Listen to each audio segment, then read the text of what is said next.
In the middle of the 18th century, in the era that ended with the death of Nader Shah Afshar, central power collapsed, and Iran became the stage for the relentless rivalry of tribes, claimants, and commanders.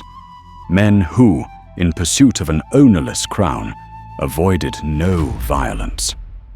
But what he left behind was neither stability nor security, but a land exhausted, armed, and on the verge of disintegration. A land where every warlord and every clan considered itself the heir to Nader's sword. In the north of this troubled country, on the border between forest and plain, stood a city called Astarabad, a city always in a state of defense, always ready for battle, and the birthplace of a child whose destiny, from the very beginning, was bound to war. Muhammad, the son of Mohammad Hassan Khan Qajar, opened his eyes to the world in such an atmosphere. A father who was not merely the head of a clan, but one of the most serious claimants to power after Nader Shah, a man who believed the power vacuum was an opportunity to build a new monarchy. Agha Mohammad Khan's childhood in Astarabad passed in a home where a sword hung on the wall, and the sound of horses' hooves echoed in a child's ears more than any lullaby. His father was often on the battlefield, sometimes fighting the Turkmen, sometimes confronting the Afshars, and ultimately moving toward a collision with a rising force in southern Iran, Karim Khan Zand. For years, Mohammad Hassan Khan took control of wide parts of northern and central Iran, and even advanced to the brink of final victory. But the period after Nader Shah was an age of betrayal, unstable pacts, and shifting powers. He was left alone, not only on the battlefield, but in the game of politics as well. In the end, defeat arrived. Mohammad Hassan Khan was killed, and with his death, the main pillar of the Qajar family's life collapsed. For the teenage Muhammad, this was the end of childhood. Along with his brothers, amid the chaos, he was taken captive. The sons of a man who once dreamed of kingship had now become spoils of war. Karim Khan Zand, a man of power and calculation, didn't kill them. Instead, he took them to Shiraz to keep them under watch, to remain a controlled threat. But for Agha Mohammad Khan, this captivity carried a far darker face. The Astarabadi child, who had grown in the shadow of his father's power, was now a silent prisoner in the Zand court. But his mind, in that silence, was taking shape. He watched, he listened, he waited, and he learned. And within that wounded child, during the years when no one took him seriously, a will began to form that one day, after many years, would gather Iran once again beneath a single banner, at the cost of violence, distrust, and a vengeance rooted in that very childhood. Shiraz in those years was not a capital of peace, it was a capital of surveillance. For Agha Mohammad Khan, arriving in Shiraz meant the end of wandering and the beginning of a carefully calculated captivity, a captivity defined not by chains, but by watchful eyes, constant supervision, and unending humiliation. After the defeat and death of Mohammad Hassan Khan Qajar, Karim Khan Zand understood well that the sons of defeated enemies could be more dangerous than the enemies themselves. He decided neither to kill Agha Mohammad Khan, nor to set him free. Instead, he would keep him, close, under watch, at the heart of power. On the surface, Karim Khan's treatment of him was gentle. Permission to appear at court, access to political conversations, and even a kind of cautious respect. But beneath that calm exterior, there was always a reminder of his place. You are a captive. Never forget it. During the years of captivity in Shiraz, Agha Mohammad Khan Qajar's adolescence unfolded under the shadow of Karim Khan Zand's court, years shaped by supervision, isolation, and humiliation. His innocent affection for one of Karim Khan's daughters was less a political story than a sign of a longing for belonging and for release from captivity. This closeness was not pleasing to Karim Khan. Karim Khan, who weighed every movement through the lens of politics, could not allow a captive from a rival clan to draw near to the sanctity of his household, let alone to someday lay claim to power. A decision was made, one not emotional, but political. Agha Mohammad Khan was made a eunuch, an act that, in that era, blocked any continuation of lineage and any claim to kingship. That adolescent attachment was more spark than cause, a flash in the powder magazine of politics. What sealed his fate was fear of the future, a future in which this Qajar youth could become a claimant to the throne. The wound of that decision stayed with him to the end of his life, a wound that transformed not only his body, but his spirit. The years in Shiraz were years of silence.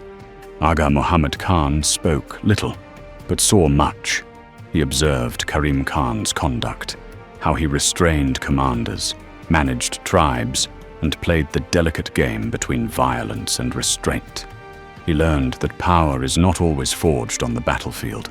Sometimes it is built in patience, sometimes in waiting, and sometimes in simply surviving.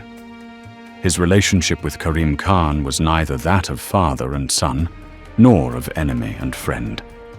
It was a cold coexistence, mixed with mutual suspicion. Karim Khan saw Agha Mohammad Khan's sharp intelligence and memory, and never fully trusted him. And Agha Mohammad Khan saw every smile of Karim Khan as a temporary mask, one that could be cast aside at any moment. In those years, quiet but continuous humiliation, alongside relative security, shaped a dual nature within him, outwardly obedient, but inwardly a storehouse of memory, resentment, and calculation.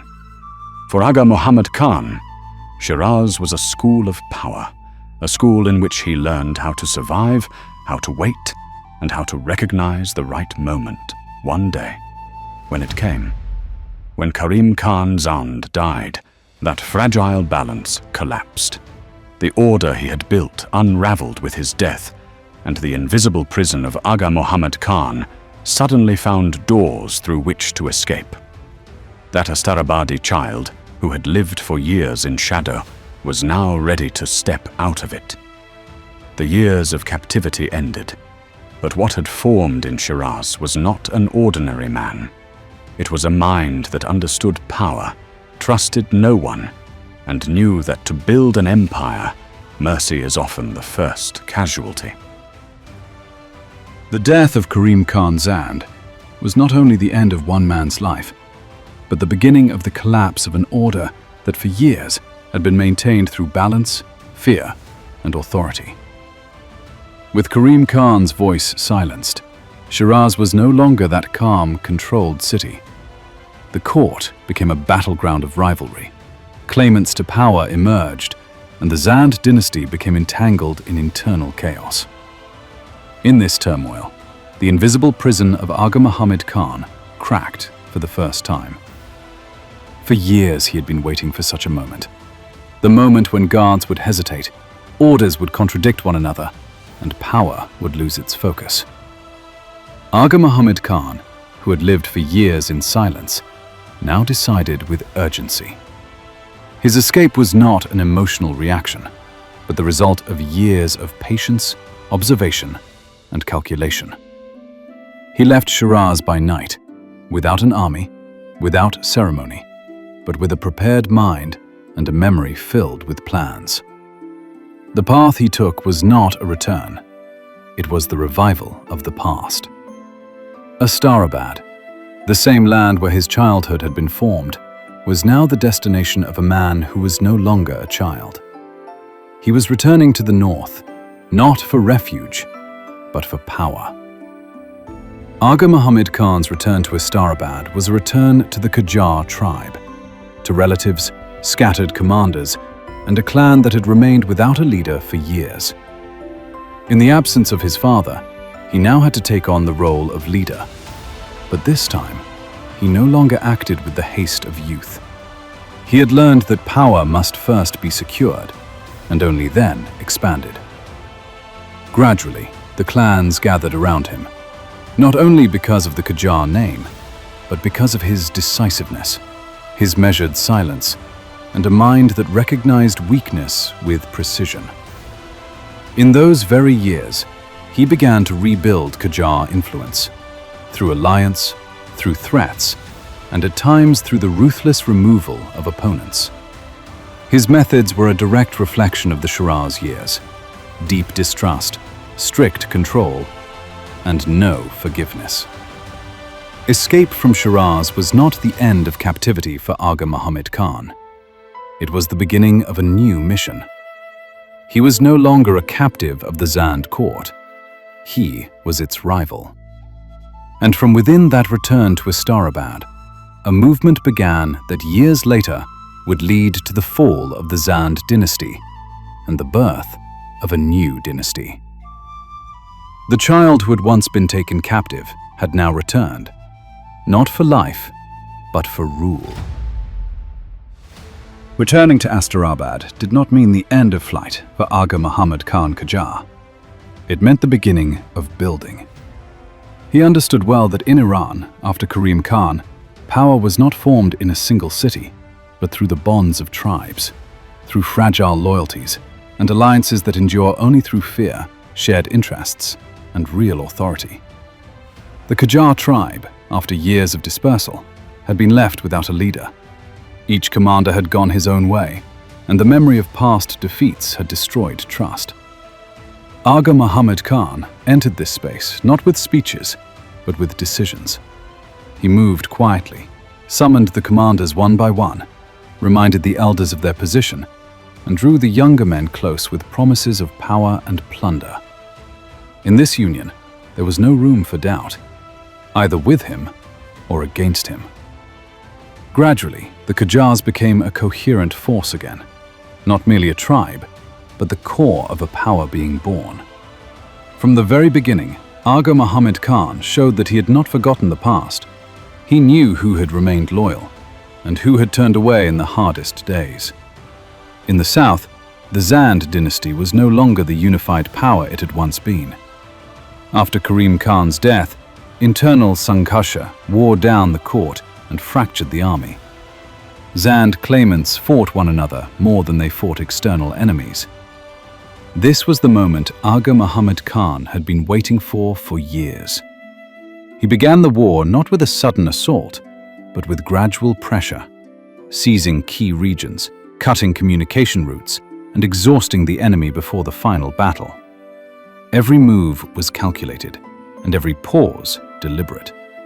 For the Zands dynasty, this war was the continuation of a crisis, but for Agha Mohammad Khan, it was the continuation of a mission.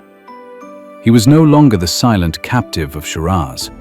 Now, he was a commander who understood power and considered mercy a weakness.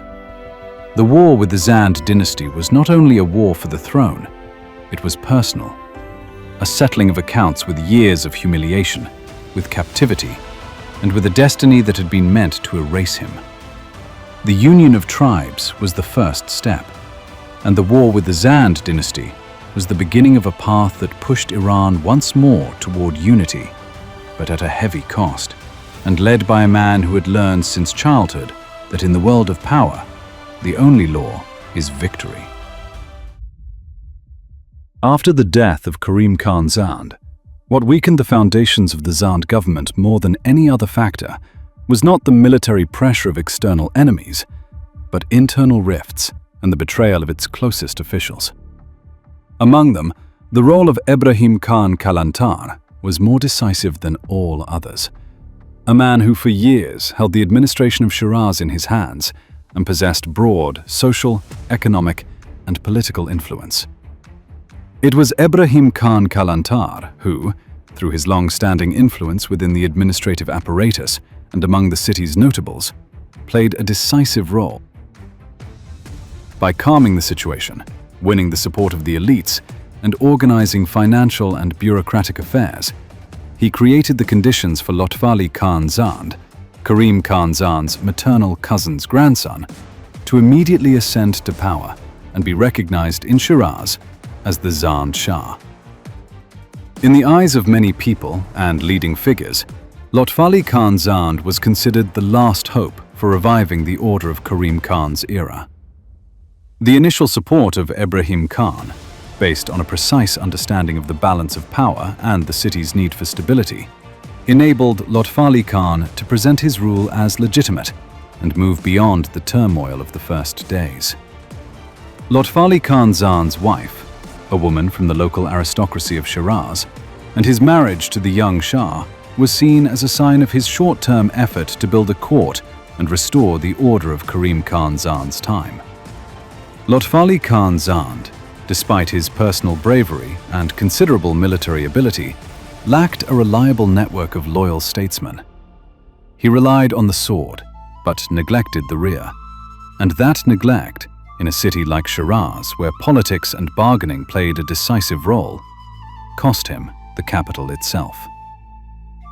The confrontation between Agha Mohammad Khan Qajar and Lotfali Khan Zand, rather than being a simple clash between two armies, became a series of grinding battles that revealed the opposition between two different styles of power and rule. Agha Mohammad Khan advanced with patience, calculation, and gradual movements, while Lotfali Khan relied on personal courage, speed, and sudden attacks. In several early encounters, Lotfali Khan, young, bold, and battle-tested, repeatedly managed to surprise the Qajar forces and, in some battles, even forced them into retreat. These victories, especially in Fars and its surroundings, increased Lotfali Khan's military credibility and created the impression that perhaps the Zand dynasty still had the strength to stand against its northern rival. But Agha Mohammad Khan, unlike many commanders of his time, did not become hasty or unsettled by temporary defeats. He understood well that final victory would not come from a single decisive battle, but from the gradual exhaustion of the enemy. Therefore, instead of reckless pursuit, he adopted a strategy of cutting off resources, separating allies, and creating constant insecurity, a strategy that gradually wore down and dispersed Lotfali Khan's forces. Ibrahim Khan Kalantar, while outwardly still serving the Zand dynasty, secretly entered into negotiations with Agha Mohammad Khan Qajar and paved the way for an effortless entry into Shiraz. When Lotfali Khan Zand, after one of his hard battles with Agha Mohammad Khan Qajar, returned toward Shiraz, he expected to enter his capital as before and restore order once again. But this time, the city was no longer his. Ibrahim Khan Kalantar, who held the reins of Shiraz's affairs and had previously supported Lotfali Khan's establishment, now blocked his path and refused him entry. The gates remained closed, and the message was clear. The balance of power had changed. This decision, made not through battle, but through calculation and fear, effectively separated the Zand capital from its young Shah and quietly pushed Shiraz toward the Qajars. From that moment, Lotfali Khan became a king without a capital, and the fall of the Zand dynasty, before it was completed on the battlefield, was carried out in the silence of a betrayal.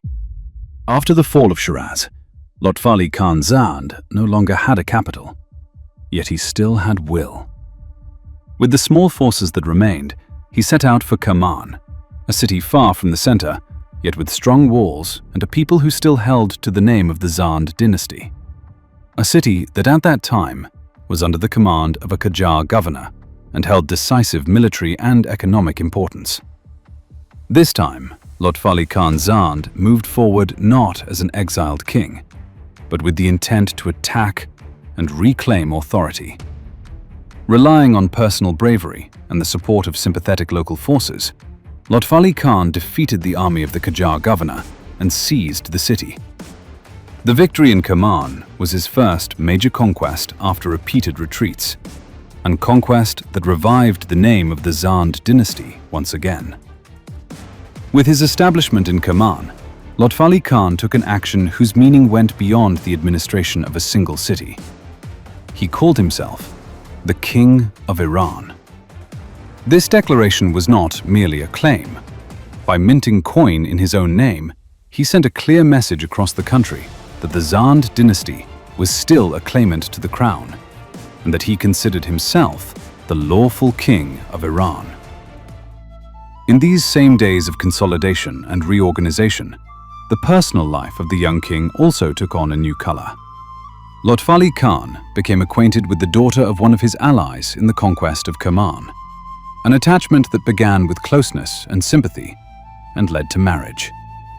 A marriage that was both emotional and political, a sign of his effort to build a court, create stability, and root his power in a newly conquered city. For a short time, Kerman witnessed a relative calm in which Lotfali Khan was both king and a man striving to build a bright future for Iran. Until the news of the conquest of Kerman, the proclamation of kingship, and the minting of coin reached Agha Mohammad Khan Qajar. For him, this was no longer a local act of defiance. It was a direct challenge to the authority of Qajar kingship. Agha Mohammad Khan never tolerated the existence of a rival, and now, in an important city, another man had called himself King of Iran. The decision was made immediately. The Qajar army marched toward Kerman. The siege began, and this time it was not a brief clash, but a long and merciless test. Kerman became the last refuge, the last place where one could stand and still keep hope alive. But hope, before a long and ruthless siege, gradually faded. The Qajar forces tightened the city, ring by ring. Roads were closed, caravans were cut off, and the city's breath grew shorter day by day. Hunger entered homes before the sword. After months of siege, Kerman was no longer a city. It was a worn body breathing through hunger, disease, and terror. The siege had stretched on, not days, but months. Roads were sealed, storerooms emptied, and hope grew fainter each morning than the day before. People fought not for the Zands dynasty, but to stay alive. Bread had become a rare commodity, and weakened bodies collapsed before the enemy's blade could reach them. Lotfali Khan Zand, amid this suffering, was still standing. At night he would go up to the city walls, speaking with people who had nothing to cling to but his honesty and courage. But courage could not defeat hunger. In the end, Kerman fell, not with a final assault, but through attrition. The city collapsed, and what remained was a painful memory of resistance and the heavy price its people paid.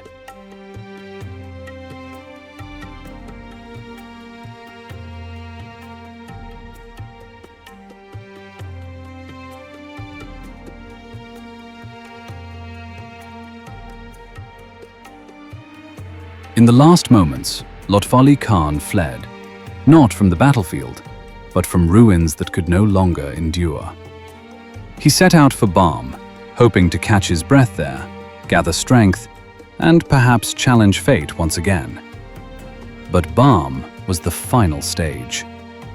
There, Lotfali Khan sought refuge with Muhammad Ali Khan Sistani, a man who outwardly promised help, safety, and support. But behind those promises were hidden fear and calculation. Muhammad Ali Khan could not bear to stand against a power that had swept across Iran. Instead of resistance, he chose the easier path: betrayal. After Lotfali Khan Zand was captured, Agha Mohammad Khan Qajar ordered him to be blinded. He also ordered the blinding of many people in Kerman for helping him. Punishment delivered as a warning and as a display of ruthless authority.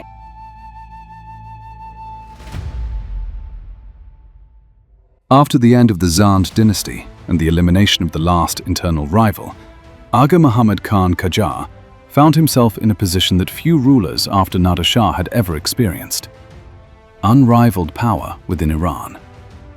But in his view, this power was still incomplete. The northern frontiers, especially the Caucasus, had for years been outside the real control of the central government, and the Qajar Shah saw this situation not only as a political weakness, but as an insult to the very concept of Iran. The campaign to the Caucasus began with this logic. The goal was to restore lost authority, but the method was the same method Agha Mohammad Khan had employed throughout his political life: fear, punishment, and the merciless display of power. He wanted not only the local rulers, but also the people of these lands to know that defiance of the Shah of Iran carried a heavy price. The capture of Tbilisi was the climax of this campaign. After resistance, the city fell to the Qajar army, and what followed was something beyond a military victory. The Shah's order was clear: total suppression. Mass killing, the plundering of the city, and the enslavement of thousands took place. Tbilisi, long accustomed to a kind of independence, faced violence without precedent. Violence that was less a military response than a political message. This massacre was recorded in the history of the Caucasus and Iran as one of the darkest moments of the Qajar era. Agha Mohammad Khan wanted, through this act, to extinguish any thought of defiance for years to come. In his view, order endured only when it was accompanied by terror. But this atmosphere of terror also reached him. A king who trusted no one, saw no security around himself either. Agha Mohammad Khan slept at night with a weapon, kept those around him under constant watch, and answered the smallest mistake with the harshest punishment. His servants, commanders, and close associates all lived in a state of constant fear. In the end, this fear led to a deadly decision. In Shusha, on one of the nights when the Qajar Shah was at the height of his power and in the midst of new plans to consolidate the Caucasus, several of his close servants, men who saw their own lives in danger from the fear of punishment, went to his tent and killed him in his sleep. His death was sudden, without battle, without defense, and without any ceremony. Thus, the man who unified Iran through violence became a victim of the very violence he had created. Agha Mohammad Khan Qajar left behind a powerful state and restored borders, but he could not build a more humane or more stable order. His legacy was a mixture of authority and dread, and his end, a clear image of a fate in which the sword always returns toward its bearer.